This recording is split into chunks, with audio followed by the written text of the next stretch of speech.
اعوذ باللہ من الشیطان الرجیم بسم اللہ الرحمن الرحیم یا صاحب الجمال و یا سید البشر من وجهك المنیر لقد نفر القمر لا يمكن الثناء كما كان حقه بعد از خدا بزرگ توئی قصہ مختصر جزا اللہ عنا سیدنا و مولانا محمد صلی اللہ علیہ وآلہ وسلم ما هو اہلہ یا ربی لک الحمد کما ینبغی لجلال وجهک وعظیم سلطانک رب اشرح لی صدری ویسر لی امری واحلل عقدۃ من لسانی یفقهوا قولی رب زدنی علما رب زدنی علما رب زدنی علما۔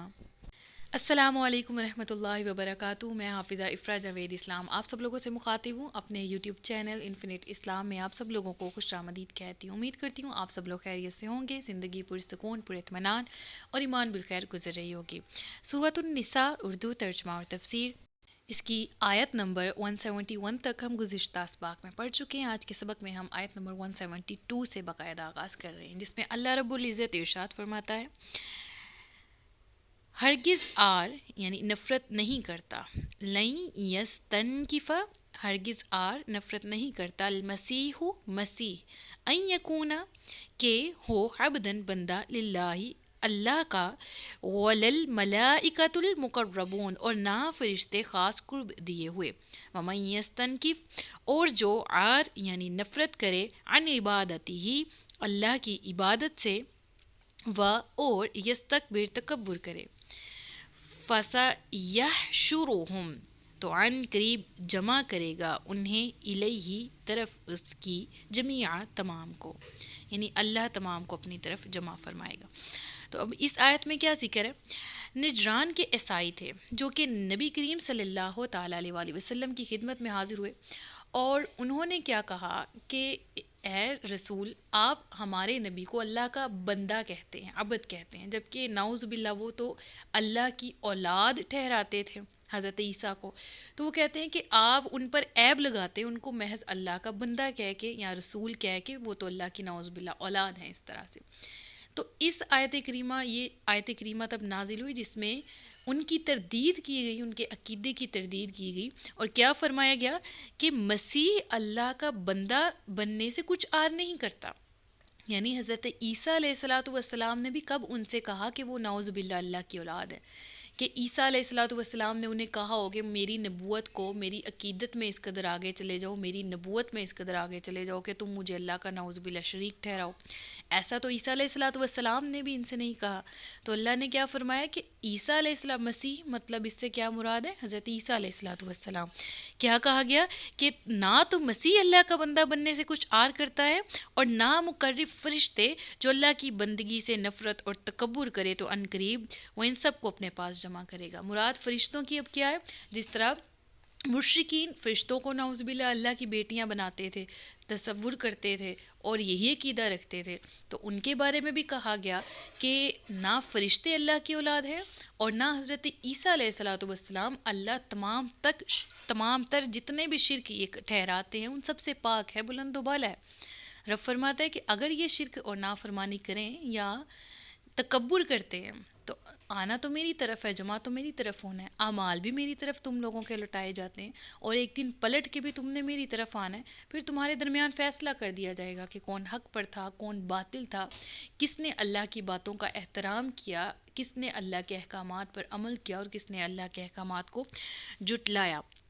اگلی آیت ہے آیت نمبر 173، جس میں اللہ رب العالمین ایمان والوں کے بارے میں فرما رہا ہے، فَأَمَّا الَّذِينَ آمَنُوا وَعَمِلُوا الصَّالِحَاتِ فَيُوَفِّيهِمْ أُجُورَهُمْ۔ کیا فرمایا؟ فَأَمَّا پس بہرحال الَّذِينَ وہ لوگ آمنوا جو ایمان لائے، وَعَمِلُوا اور عمل کیے، الصَّالِحَاتِ نیک، پس یوفیہم پورا دیا جائے گا انہیں، اجورا اجرہم ان کا، ویزید اور زیادہ دیا جائے گا ہم انہیں، من سے فضلہ اپنے فضل سے، اور زیادہ دے گا انہیں وہ اپنے فضل سے۔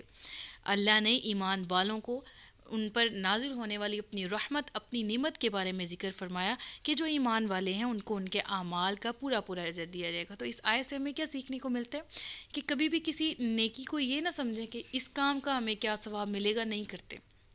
نیت خالص رکھیں، جو چھوٹے سے چھوٹا عمل بھی ہوگا اس پہ نیت کریں گے نا، خاص اللہ رب العالمین کی بارگاہ میں اس کی قبولیت کی نیت کریں گے خالص ہو کر، تو وہ اجر بھی ضائع نہیں جاتا، ہر عمل کا پورا اجر دیا جاتا ہے۔ پھر فرمایا وہ اما، اور بہرحال الذین، وہ لوگ جنہوں نے اما الذین استنکفوا، یہ پچھلے والے نون سے مل رہا ہے، ٹھیک ہے، اگر الگ پڑھیں گے تو استنکفو پڑھیں گے، لیکن نون سے مل رہا ہے تو نستنکفو پڑھ لیا، جنہوں نے نفرت کی، واستکبروا، اور تکبر کیا، فیعذبہم عذابا علیما، استغفر اللہ، تو وہ عذاب دے گا انہیں دردناک عذاب۔ پھر فرمایا گیا ولا یجدون لہم من دون اللہ ولییا ولا نصیرا، اور وہ نہیں پائیں گے اپنے لیے اللہ کے سوا کوئی حمایتی اور نہ ہی کوئی مددگار۔ اب ان مشرکین، ان مرتدین، ان یہود و نصارہ، ان تمام باطل ادیان، ان باطل مذاہب کے من گڑت عقائد جنہوں نے نکالے، ان تمام سے خطاب کیا جا رہا ہے۔ کیا کہا جا رہا ہے کہ جو آر کرتے ہیں، جو تکبر کرتے ہیں اپنے آپ پہ، اپنے جھوٹے مذاہب پہ، یا اب اس آیت سے نا ایک چیز جو پوائنٹ نکلتا ہے اہل ایمان کے لیے، وہ کیا ہے؟ عبادت پہ تکبر نہیں کرنا۔ میں ایک چیز بتاؤں آپ کو جو میری پرسنل ایکسپیرینس کی ہے۔ فرسٹ آف آل، آپ نے اپنی عبادت کو کسی کاؤنٹنگ میں نہیں لانا کہ اگر میں نمازی ہوں، یہ نمازی نہیں ہے تو میں اس سے بہتر ہوں۔ ہم منٹ نہیں لگاتے کسی کے بارے میں بات کرنے کے لیے کہ نہ فجر نہ ظہر نہ عصر، جانوروں کی طرح رہتے ہیں یہ لوگ، ٹھیک ہے، ہم تو اللہ کا شکر ہے پڑھتے ہیں۔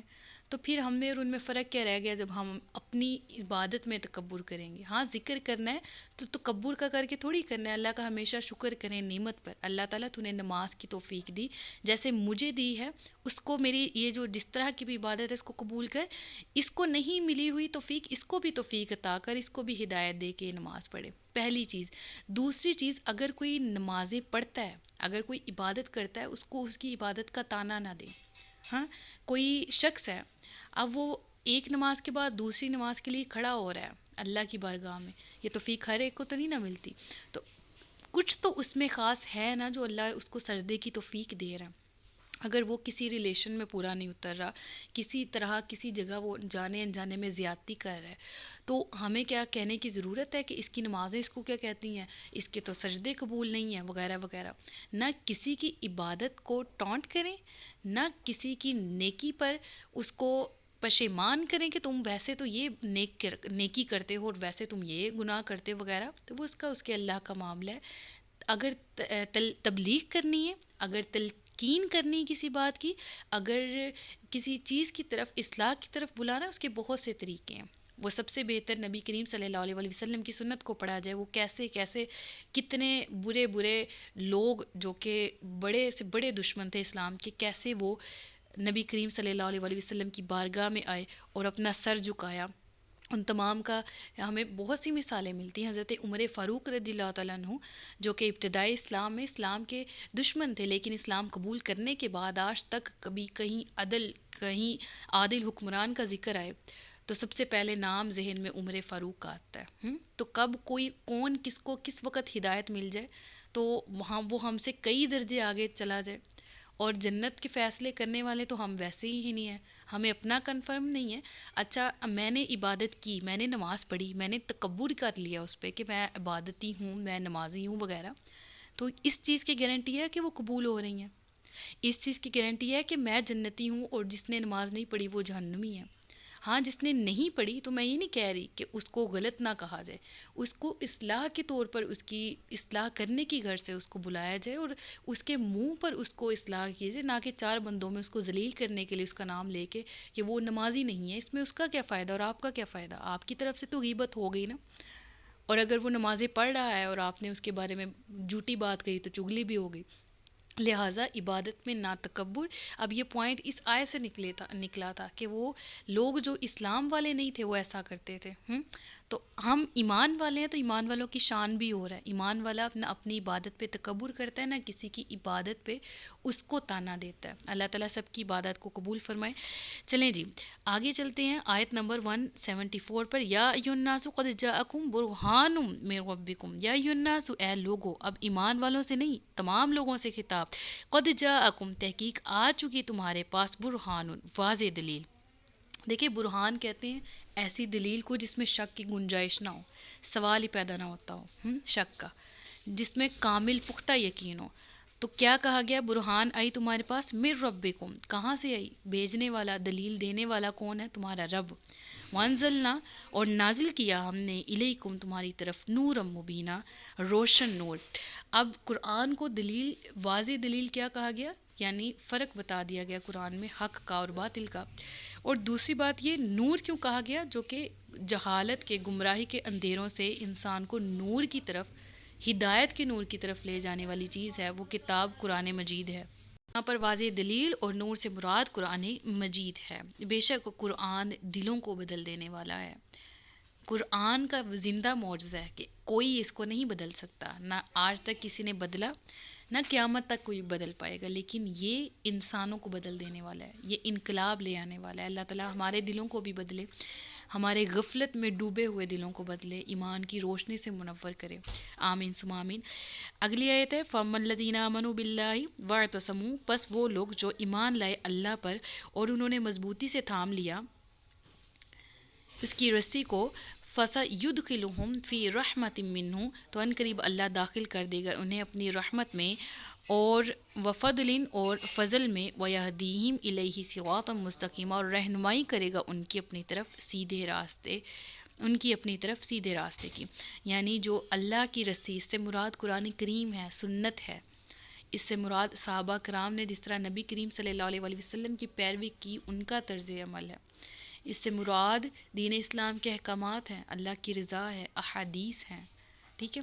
ان تمام کو شامل کر کے ان کو ایک مضبوط رسی کی مانند پکڑ لے، یعنی جس طرح یہ مضبوط رسی کو کسی کو پکڑ کے انسان پار لگ جاتا ہے، جس طرح کہ ڈوبتا ہوا شخص کسی ناؤ کے سہارے دوبارہ سے جی اٹھتا ہے، تیر اٹھتا ہے، اسی طرح سے قرآن دین اسلام وہ ہے کہ جو تباہی پہ کھڑے ہوئے شخص کو بھی دوبارہ سے بلندی کی طرف لے آتا ہے، جو کہ بدل کے رکھ دیتا ہے، جو پستی سے بلندی کی طرف لے جاتا ہے۔ اللہ تعالیٰ ہم سب کو یہی یہ جو رسی ہے اس کو مضبوطی سے تھامنے کی توفیق عطا فرمائے، آمین۔ اب یہ جو اگلی آیت ہے اس کی بہت ڈیٹیل ہے، اس کو ذرا غور سے سنیے گا۔ بسم اللہ الرحمن الرحیم۔ یستفتونک، فلسفہ پوچھتے ہیں تم سے، کل، تم کہو، اللہ یفتیکم، فتویٰ دیتا ہے تمہیں، فی الکلالہ، کلالہ کے بارے میں۔ کلالہ کس کو کہتے ہیں؟ میں نے پہلے بھی بتایا ہوا ہے، سورۃ النساء کی بالکل سٹارٹنگ میں ہم نے اس کی ڈیٹیل پڑھی ہے۔ ایسا شخص جو کہ مر جائے اور مرتے وقت نہ اپنا باپ چھوڑے اور نہ اولاد چھوڑے، اس کو کلالہ کہا جاتا ہے۔ تو اس کے بارے میں کیا کہا جا رہا ہے؟ فتویٰ پوچھتے ہیں آپ سے۔ اب کیا فتویٰ ہے کہ اگر کسی مرد کا انتقال ہو جس کی اولاد نہ ہو اور اس کی ایک بہن ہو، تو ترکہ میں اس کی بہن کا کتنا حصہ ہے؟ وہ آیت کا اگلا حصہ ہے، لیکن چلیں تھوڑا سا پڑھ لیتے ہیں۔ آدھا ہے، ٹھیک ہے۔ اب یہاں پر ایک بات ہو رہی ہے کہ اگر کوئی شخص فوت ہو جائے اور اس کے ورثاء میں، یعنی اس کے اہل و عیال میں اس کا باپ اور اولاد نہیں ہے، تو سگی بہن ہو اور باپ شریک بہن ہو، تو وراثت میں اس کے مال کا آدھا حصہ اس کی بہن کو ملے گا، ٹھیک ہے۔ جبکہ صرف ایک ہو تو اگر ایک ہے تو مطلب کتنا حصہ ملے گا؟ ہاں جی، آدھا۔ اور اگر دو بہنیں ہیں یا دو سے زیادہ بہنیں ہیں تو 2/3 حصہ ملے گا، ٹھیک ہے۔ یہ اتنی آیت کلیئر ہوئی ہے کہ جتنا میں نے ترک تک پڑھ دیا۔ اب آگے کیا ہے؟ اور مرد اپنی بہن کا وارث ہوگا اگر بہن کی اولاد نہ ہو، ٹھیک ہے۔ یعنی اگر بہن فوت ہوئی ہے اور ورثہ میں نہ باپ ہے اور نہ اولاد ہے، تو بھائی اس کے کل مال کا وارث ہوگا۔ یعنی بھی اس لفظ پر غور کرے، اور مرد اپنی بہن کا وارث ہوگا اگر بہن کی اولاد نہ ہو۔ سمجھ آئی؟ یعنی اگر بہن فوت ہوئی ہے اور ورثہ میں نہ اس کے پاس والدین میں سے جس طرح باپ نہیں ہے اور اولاد بھی نہیں ہے، تو مرد اس کا وارث ہوگا، یعنی اس کے مال کا وارث اس کا بھائی ہوگا۔ اور اس کی ڈیٹیل میں آپ کو بتاتی چلوں، یہ صرف ایک پہلو بیان کیا جا رہا ہے، اس کے بہت سے پہلو ہیں جو ہم نے سورۃ النساء کے سٹارٹ میں پڑھے ہیں، اور اس کے علاوہ بھی بہت سے ہیں جن کا جو بہت سے مسائل ہیں جن کی وسعت بہت زیادہ ہے، گہرائی بہت زیادہ ہے۔ تو اس کا فیصلہ خود سے نہ کر لیا جائے تھوڑا سا حصہ پڑھ کے، قرآن مجید کی کسی آیت کا آدھا حصہ یا تھوڑا سا مفہوم پڑھ کے کوئی فیصلہ نہ لے لیا جائے، بلکہ کسی ماہر جائیداد، کسی وکیل، کسی عالم جس نے مکمل تفصیلات پڑھ رکھی ہوں اسلام کی حدود کی روشنی میں، اس سے جا کے اس کی تفصیل پوچھی جائے۔ تو بہرحال اگر فوت ہونے والی نے بہن بھائی دونوں چھوڑے ہوں تو اگر ایک شخص ہے وہ فوت ہو گیا، ٹھیک ہے، فوت ہونے والے نے بہن بھائی دونوں چھوڑے ہیں. ابھی ہم نے پہلے کیا پڑھا تھا؟ ہم نے پڑھا تھا کہ اگر مرنے والا جو ہے اس کی صرف ایک بہن ہے تو اس کو اس بہن کا حصہ بتا دیا، پھر کہا جی آدھا حصہ بتا دیا، پھر کہا جی 2 بہنیں ہیں یا 2 سے زیادہ ہے تو ان کو کتنا ملے گا؟ 2 تہائی حصہ ملے گا، ٹھیک ہے. لیکن پھر ساتھ ہی اب یہاں پر بتایا کہ اگر بہنوں کے علاوہ بھائی بھی ہیں، وہ شخص جو کلالہ ہے، ٹھیک ہے، تو اس کے بارے میں کیا کہا گیا کہ اس نے بہن بھائی دونوں چھوڑے ہیں تو بہن سے دگنا بھائی کو ملے گا. جیسے کہ ہم نے شریعت میں پڑھا بھی ہے کہ بیٹے کا حصہ ڈبل ہوتا ہے، اسی طرح اس کیس میں بھی بھائی کو بہن سے دگنا ملے گا. پھر رب العالمین فرماتا ہے پھر اگر بھائی بہن ہوں جن میں مرد بھی ہوں، یہ ہم نے پڑھ لیا، ٹھیک ہے، اور عورتیں بھی، تو مرد کا حصہ 2 عورتوں کے برابر ہوگا. یہ ہم نے ابھی یہ والی کنڈیشن بھی پڑھ لی. یعنی آیت کو شروع سے پڑھ لیتے، اور مرد اپنی بہن کا وارث ہوگا اگر بہن کی اولاد نہ ہو. پھر اگر 2 بہنیں ہوں تو ترکہ میں ان کا 2 تہائی حصہ ہوگا، یہ بھی ہم نے پڑھ لیا. پھر کہا اگر بھائی بہن ہوں جن میں مرد بھی ہوں، یعنی بھائی بھی ہے اور بہن بھی ہیں، تو ظاہر سی بات ہے عورتیں، مرد بھی ہیں عورتیں بھی ہیں، تو کیا ہوگا؟ مرد کا حصہ 2 عورتوں کے برابر ہوگا. اللہ تمہارے لیے صاف بیان فرماتا ہے تاکہ تم بھٹک نہ جاؤ، اور اللہ ہر چیز جانتا ہے. یعنی کہ میں دوبارہ سے اہم تنبیہ کروں گی کہ وراثت کے جو بھی مسائل ہیں ان میں بہت زیادہ وسعت ہے، ٹھیک ہے، اور آیت میں جو صورتیں موجود ہیں ان کو میں نے شارٹ وے میں بتا دیا، ایکسپلین کر دیا تاکہ آسانی ہو. لیکن اس چیز کی خاص، یعنی سمجھنے والوں کو آسانی ہو، قرآن مجید میں اس چیز کا خاص خیال رکھا جائے، ٹھیک ہے، کہ جو صورتیں موجود تھیں ان کو بیان کر دیا گیا ہے، لیکن اگر وراثت کا کوئی بھی مسئلہ درپیش ہو تو بغیر کسی ماہر میراث عالم کے خود حل خود بخود نہ نکالیں، بلکہ جو اس میں ایکسپرٹ ہو، جس نے مکمل تفصیلات سے پڑھ رکھا ہو، اس کے پاس جا کے تفصیلات لیں، حاصل کریں اور اس کے مطابق جائیداد کی تقسیم کریں. تو یہ شارٹ سا میں نے طریقہ بتایا ہے. اور اگر اس میں مکمل جائیداد کی تفصیل کے بارے میں پڑھنا ہے تو سورۃ النساء کی ابتدائی آیات بھی لازمی لیکچر لے لیجئے گا. اللہ تعالیٰ سے دعا ہے کہ میرے پڑھانے میں جو بھی میں نے بیان کیا ہم سب کو علم نافع عطا کرے، اور میرے پڑھانے میں جان بوجھ کر یا انجانے میں ہونے والی غلطی یا کوتاہی کو معاف فرمائے. صدق اللہ العلی العظیم و صدق رسولہ النبی الکریم ونحن علی ذلک من الشاہدین والشاکرین وما علینا الا البلاغ المبین. الحمدللہ آج سورہ النساء کا اختتام ہوا. انشاءاللہ عز و جل کل نئی صورت کے ساتھ باقاعدہ آغاز کریں گے نئے لیکچر کا. اللہ تعالیٰ سے دعا ہے کہ ہم سب کا یہ پڑھنا پڑھانا سیکھنا سکھانا قبول فرمائے اور ہمیں عمل کرنے کی بھی توفیق عطا فرمائے. سچ فرمایا اللہ نے جو عصمت والا ہے. اللہ تعالیٰ ہم سب کی خیر ہو، سب کا بھلا ہو، آمین ثم آمین. مجھے دعا میں یاد رکھیے گا، اپنا خیال رکھیے گا، اپنے سے زیادہ دوسروں کا تاجدار ختم نبوت زندہ باد. پاکستان ہمیشہ زندہ باد. السلام علیکم ورحمۃ اللہ وبرکاتہ.